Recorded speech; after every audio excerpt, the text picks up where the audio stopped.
और आज का दिन बहुत खास है। आज कारगिल विजय दिवस है।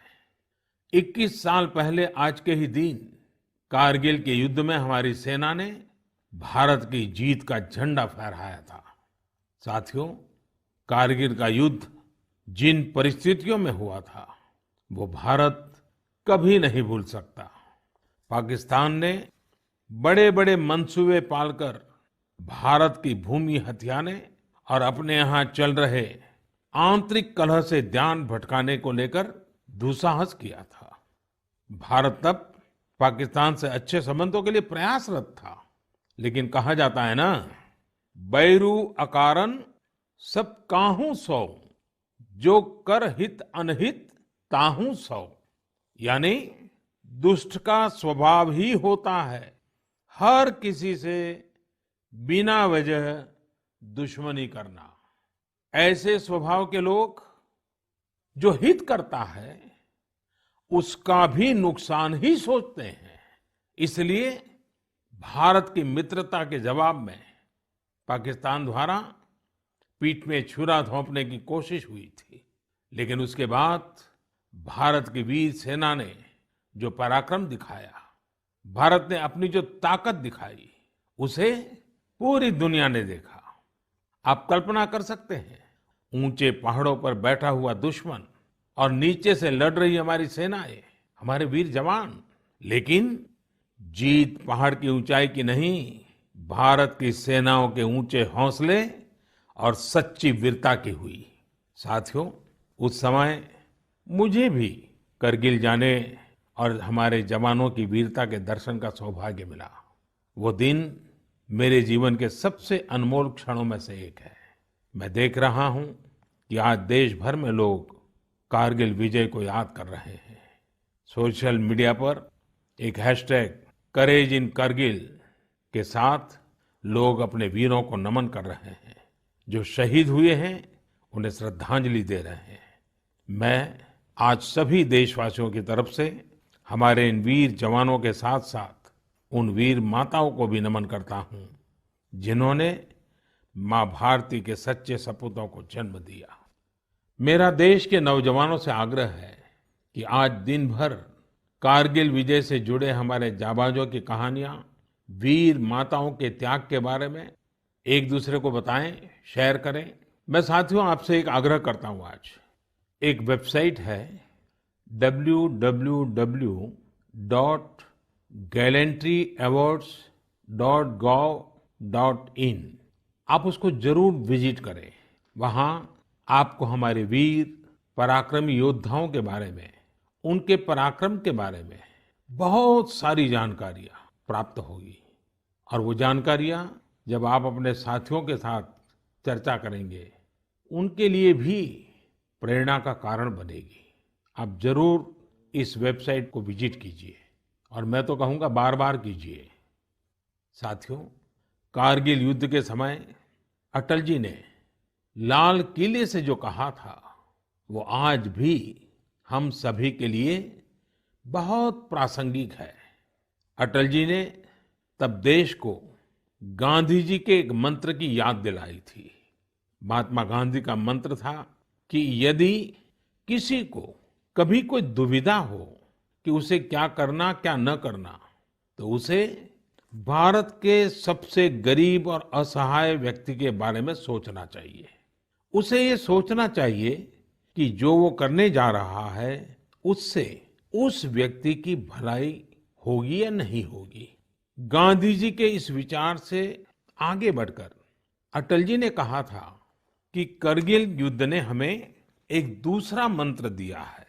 ये मंत्र था, कोई महत्वपूर्ण निर्णय लेने से पहले हम ये सोचें कि क्या हमारा ये कदम उस सैनिक के सम्मान के अनुरूप है जिसने उन दुर्गम पहाड़ियों में अपने प्राणों की आहुति दी थी।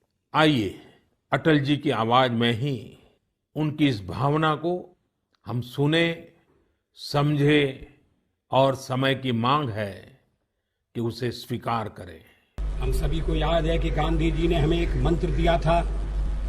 उन्होंने कहा था कि यदि कोई दुविधा हो कि तुम्हें क्या करना है तो तुम भारत के उस सबसे असहाय व्यक्ति के बारे में सोचो और स्वयं से पूछो कि क्या तुम जो करने जा रहे हो उससे उस व्यक्ति की भलाई होगी। कारगिल ने हमें दूसरा मंत्र दिया है, कोई महत्वपूर्ण निर्णय लेने से पहले हम ये सोचें कि क्या हमारा ये कदम उस सैनिक के सम्मान के अनुरूप है जिसने उन दुर्गम पहाड़ियों में अपने प्राणों की आहुति दी थी। साथियों, युद्ध की परिस्थिति में हम जो बात कहते हैं, करते हैं, उसका सीमा पर डटे सैनिक के मनोबल पर, उसके परिवार के मनोबल पर बहुत गहरा असर पड़ता है। ये बात हमें कभी भूलनी नहीं चाहिए और इसलिए हमारा आचार, हमारा व्यवहार, हमारी वाणी, हमारे बयान, हमारी मर्यादा, हमारे लक्ष्य, सभी कसौटी में ये जरूर रहना चाहिए कि हम जो कर रहे हैं, कह रहे हैं, उससे सैनिकों का मनोबल बढ़े, उनका सम्मान बढ़े, राष्ट्र सर्वोपरि का मंत्र लिए एकता के सूत्र में बंधे देशवासी हमारे सैनिकों की ताकत को कई हजार गुना बढ़ा देते हैं। हमारे यहाँ तो कहा गया है ना, संगे शक्ति कलो युगे। कभी कभी हम इस बात को समझे बिना सोशल मीडिया पर ऐसी चीजों को बढ़ावा दे देते हैं जो हमारे देश का बहुत नुकसान करती है। कभी कभी जिज्ञासावत फॉरवर्ड करते रहते हैं, पता है गलत है लेकिन करते रहते हैं। आजकल युद्ध केवल सीमाओं पर ही नहीं लड़े जाते हैं, देश में भी कई मोर्चों पर एक साथ लड़ा जाता है और हर एक देशवासी को उसमें अपनी भूमिका तय करनी होती है। हमें भी अपनी भूमिका देश की सीमा पर दुर्गम परिस्थितियों में लड़ रहे सैनिकों को याद करते हुए तय करनी होगी। मेरे प्यारे देशवासियों, पिछले कुछ महीनों से पूरे देश ने एकजुट होकर जिस तरह कोरोना से मुकाबला किया है, उसने अनेक आशंकाओं को गलत साबित कर दिया है। आज हमारे देश में रिकवरी रेट अन्य देशों के मुकाबले बेहतर है। साथ ही हमारे देश में कोरोना से मृत्यु दर भी दुनिया के ज्यादातर देशों से काफी कम है। निश्चित रूप से एक भी व्यक्ति को खोना दुखद है, लेकिन भारत अपने लाखों देशवासियों का जीवन बचाने में सफल भी रहा है। लेकिन साथियों, कोरोना का खतरा टला नहीं है। कई स्थानों पर यह तेजी से फैल रहा है। हमें बहुत ही ज्यादा सतर्क रहने की जरूरत है। हमें ये ध्यान रखना है कि कोरोना अब भी उतना ही घातक है जितना शुरू में था। इसलिए हमें पूरी सावधानी बरतनी है। चेहरे पर मास्क लगाना या गमछे का उपयोग करना, 2 गज की दूरी, लगातार हाथ धोना, कहीं पर भी थूकना नहीं, साफ सफाई का पूरा ध्यान रखना, यही हमारे हथियार हैं जो हमें कोरोना से बचा सकते हैं। कभी कभी हमें मास्क से तकलीफ होती है और मन करता है कि चेहरे पर से मास्क हटा दें। बातचीत करना शुरू करते हैं, जब मास्क की जरूरत होती है ज्यादा, उसी समय मास्क हटा देते हैं। ऐसे समय मैं आपसे आग्रह करूंगा, जब भी आपको मास्क के कारण परेशानी फील होती हो, मन करता हो उतार देना है, तो पल भर के लिए उन डॉक्टर्स का स्मरण कीजिए, उन नर्सों का स्मरण कीजिए, हमारे उन कोरोना वॉरियर्स का स्मरण कीजिए। आप देखिए, वो मास्क पहन करके घंटों तक लगातार हम सबके जीवन को बचाने के लिए जुटे रहते हैं। 8-8, 10-10 घंटे तक मास्क पहने रखते हैं। क्या उनको तकलीफ नहीं होती होगी? थोड़ा सा उनका स्मरण कीजिए, आपको भी लगेगा कि हमें एक नागरिक के नाते इसमें जरा भी कोताही न बरतनी है, न किसी को बरतने देनी है।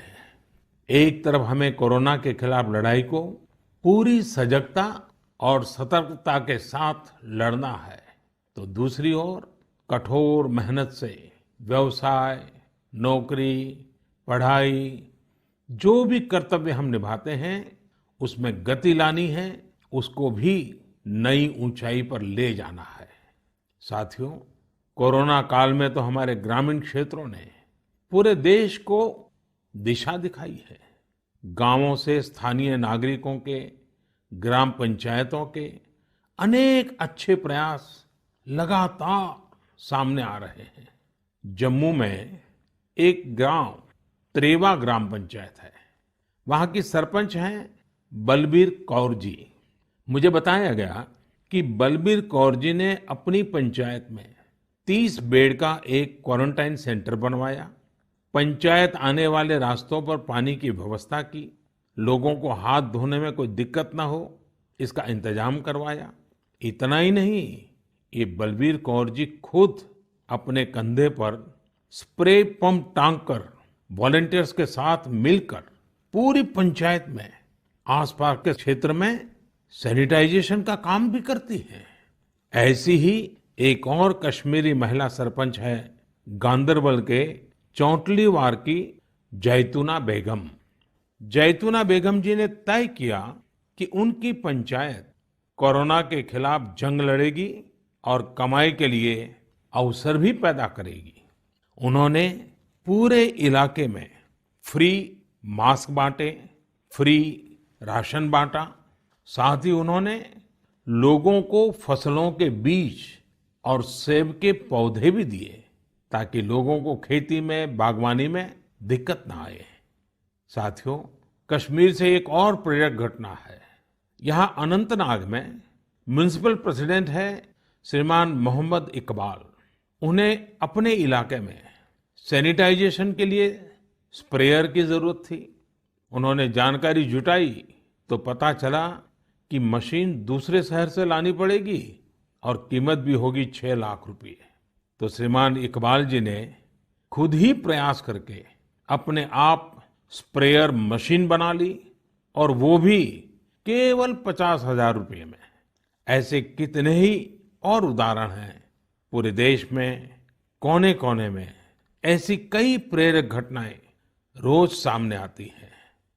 ये सभी अभिनंदन के अधिकारी हैं। चुनौती आई, लेकिन लोगों ने उतनी ही ताकत से उसका सामना भी किया। मेरे प्यारे देशवासियों, सही अप्रोच से, सकारात्मक अप्रोच से हमेशा आपदा को अवसर में, विपत्ति को विकास में बदलने में बहुत मदद मिलती है। अभी हम कोरोना के समय भी देख रहे हैं कि कैसे हमारे देश के युवाओं, महिलाओं ने अपने टैलेंट और स्किल के दम पर कुछ नए प्रयोग शुरू किए हैं। बिहार में कई वुमेन सेल्फ हेल्प ग्रुप्स ने मधुबनी पेंटिंग वाले मास्क बनाना शुरू किया है, और देखते ही देखते ये खूब पॉपुलर हो गए। ये मधुबनी मास्क एक तरह से अपनी परंपरा का प्रचार तो करते ही हैं, लोगों को स्वास्थ्य के साथ रोजगारी भी दे रहे हैं। आप जानते ही हैं, नॉर्थ ईस्ट में बैम्बू यानी बांस कितनी बड़ी मात्रा में होता है।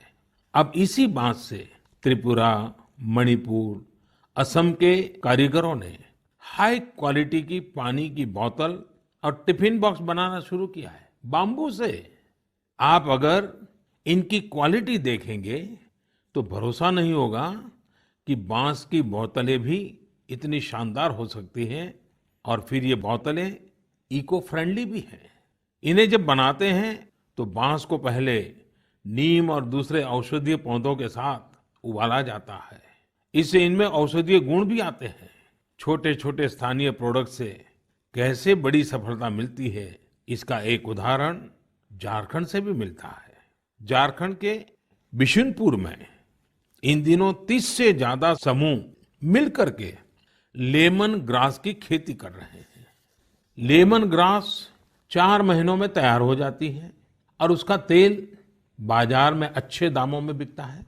इसकी आजकल काफी मांग भी है।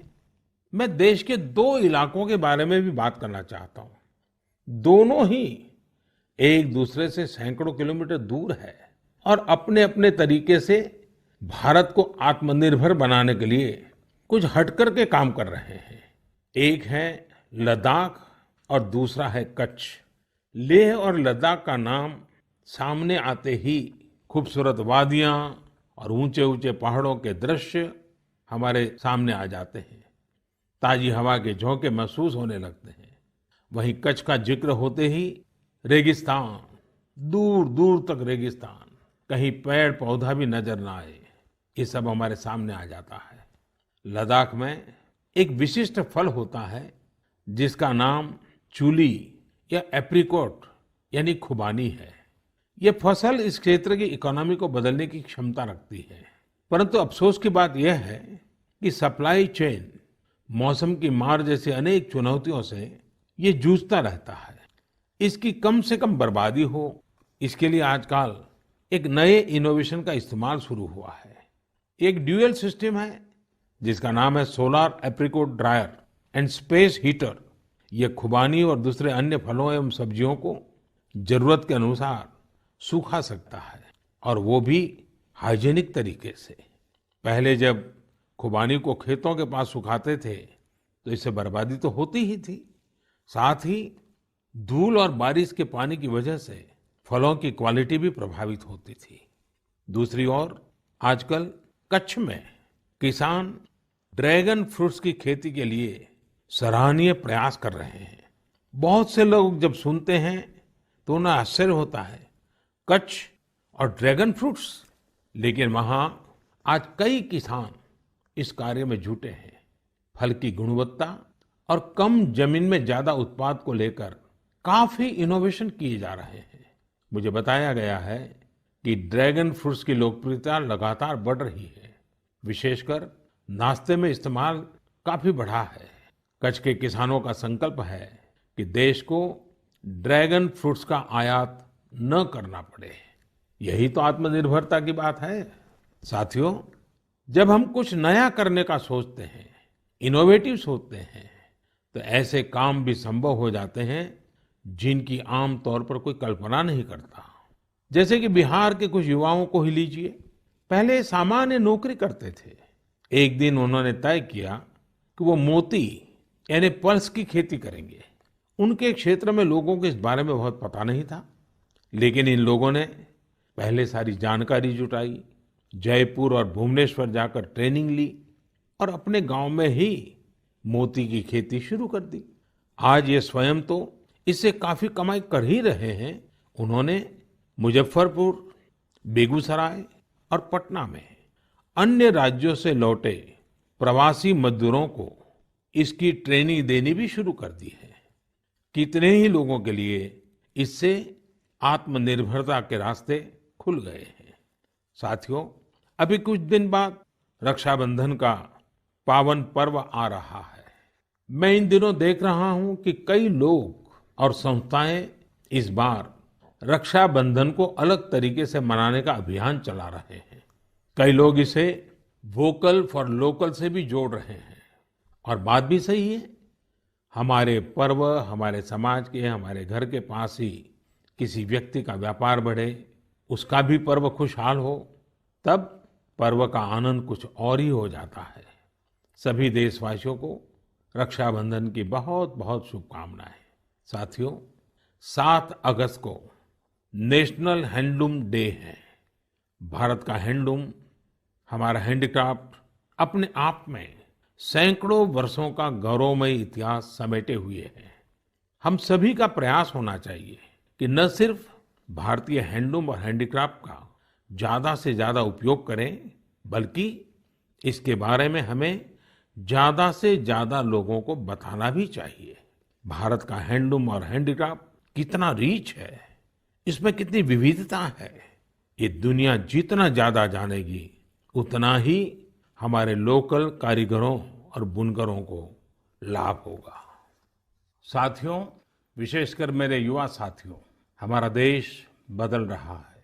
कैसे बदल रहा है, कितनी तेजी से बदल रहा है, कैसे कैसे क्षेत्रों में बदल रहा है।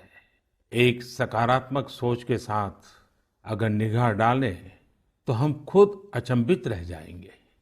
एक समय था जब खेलकूद से लेकर के अन्य सेक्टर्स में अधिकतर लोग या तो बड़े बड़े शहरों से होते थे या बड़े बड़े परिवार से या फिर नामी गिरामी स्कूल या कॉलेज से होते थे। अब देश बदल रहा है। गांवों से, छोटे शहरों से, सामान्य परिवार से हमारे युवा आगे आ रहे हैं, सफलता के नए शिखर चूम रहे हैं। ये लोग संकटों के बीच भी नए नए सपने संजोते हुए आगे बढ़ रहे हैं। कुछ ऐसा ही हमें अभी हाल ही में जो बोर्ड एग्जाम्स के रिजल्ट आए उसमें भी दिखता है। आज मन की बात में हम कुछ ऐसे ही प्रतिभाशाली बेटे बेटियों से बात करते हैं। ऐसी ही एक प्रतिभाशाली बेटी है कृतिका नांदल। कृतिका जी हरियाणा में पानीपत से हैं। हेलो कृतिका जी, नमस्ते। नमस्ते सर। इतने अच्छे परिणाम के लिए आपको बहुत बहुत बधाई। धन्यवाद सर। और आपको तो इन दिनों टेलीफोन लेते लेते भी आप थक गई होगी, इतने सारे लोगों के फोन आते होंगे। जी सर। और जो लोग बधाई देते हैं वो भी गर्व महसूस करते होंगे कि वो आपको जानते हैं। आपको कैसा लग रहा है?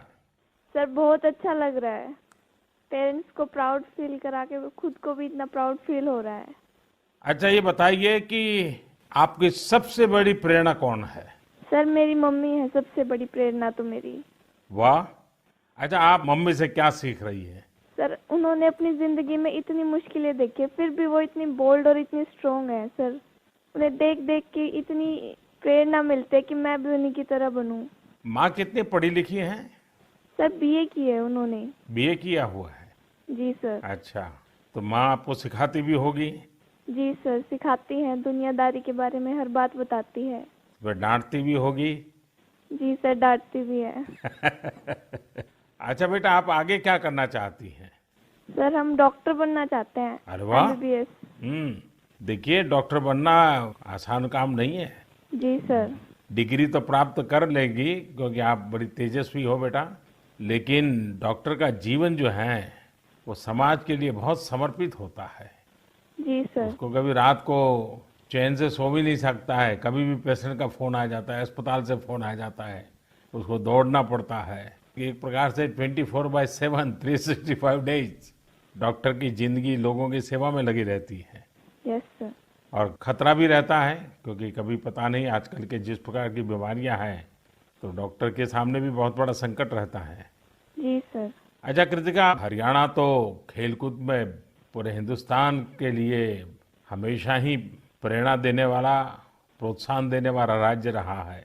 हाँ जी सर। तो आप भी तो कुछ खेलकूद में भाग लेती हैं क्या? कुछ खेलकूद पसंद है क्या आपको? सर बास्केटबॉल खेलते थे स्कूल में थे जब। अच्छा, आपकी ऊंचाई कितनी है? ज्यादा है ऊंचाई?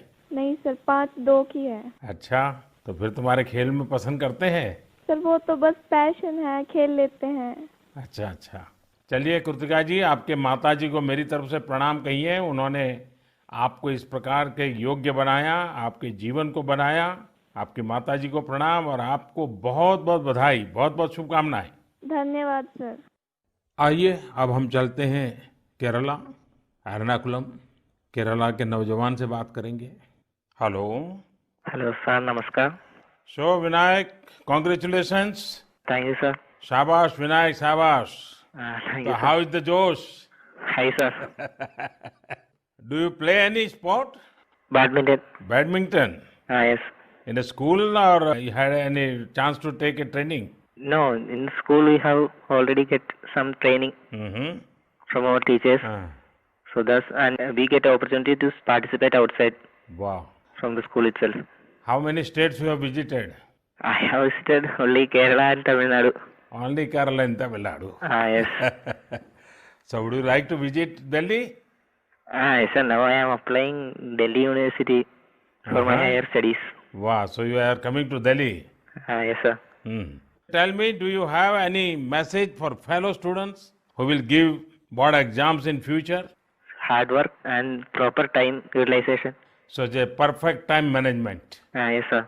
So Vinayak, I would like to know your hobbies. First of all, badminton. Mm-hmm. And then reading. Mm-hmm. So are you active on social media? No, we are not allowed to use any electronic items or gadgets in the school. So you are lucky. Yes, sir. Well, Vinayak, congratulations again and wish you all the best. Thank you, sir. आइए हम उत्तर प्रदेश चलते हैं। उत्तर प्रदेश में अमरोहा के श्रीमान उस्मान सैफी से बात करेंगे। हेलो उस्मान, बहुत बहुत बधाई, आपको ढेरों ढेरों बधाई। Thank you sir. अच्छा, अब उस्मान बताइए कि आपने जो चाहा था वही रिजल्ट मिला कि कुछ कम आया? नहीं, जो चाहा था वही मिला है। मेरे पेरेंट्स भी बहुत खुश हैं। वाह अच्छा, परिवार में और भाई भी बहुत इतने ही तेजस्वी हैं कि घर में आप ही हैं जो इतने तेजस्वी हैं? सिर्फ मैं ही हूँ। मेरा भाई वो थोड़ा सा शरारती है, हाँ। बाकी मुझे लेकर बहुत खुश रहता है। अच्छा अच्छा अच्छा, आप जब पढ़ रहे थे तो उस्मान आपका पसंदीदा विषय क्या था? मैथमेटिक्स। अरे वाह, तो मैथमेटिक्स में क्या रुचि रहती थी, कैसे हुआ, किस टीचर ने आपको प्रेरित किया? जी, हमारे एक सब्जेक्ट टीचर रजत सर, हम्म। उन्होंने मुझे प्रेरणा दी और वो बहुत अच्छा पढ़ाते हैं और मैथमेटिक्स शुरू से ही मेरा अच्छा रहा है और वो काफ़ी इंटरेस्टिंग सब्जेक्ट भी है। हम्म। तो जितना ज़्यादा करते हैं उतना ज़्यादा इंटरेस्ट आता है, तो इसलिए मेरा फेवरेट सब्जेक्ट। हम्म। आपको मालूम है एक ऑनलाइन वैदिक मैथमेटिक्स के क्लासेस चलते हैं? Yes sir. हाँ, कभी ट्राई किया है इसका?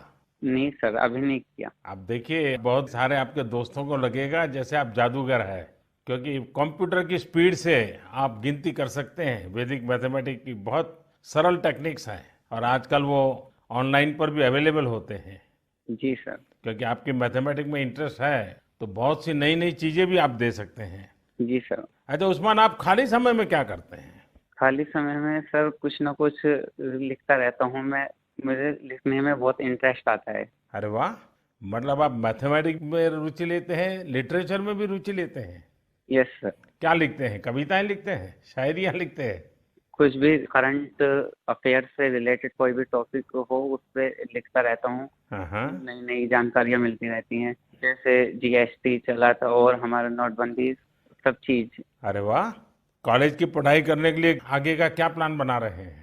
सर मेरा जी मेंस का फर्स्ट अटेम्प्ट क्लियर हो चुका है और अब मैं सितंबर के लिए सेकंड अटेम्प्ट में अब बैठूंगा। मेरा मेन एम है कि मैं पहले आईआईटी से बैचलर डिग्री लूं और उसके बाद सिविल सर्विसेज में जाऊं और एक आईएएस बनूं। अरे वाह, अच्छा आप टेक्नोलॉजी में भी रुचि लेते हैं? यस सर, इसलिए मैंने आईटी ऑप्ट किया है।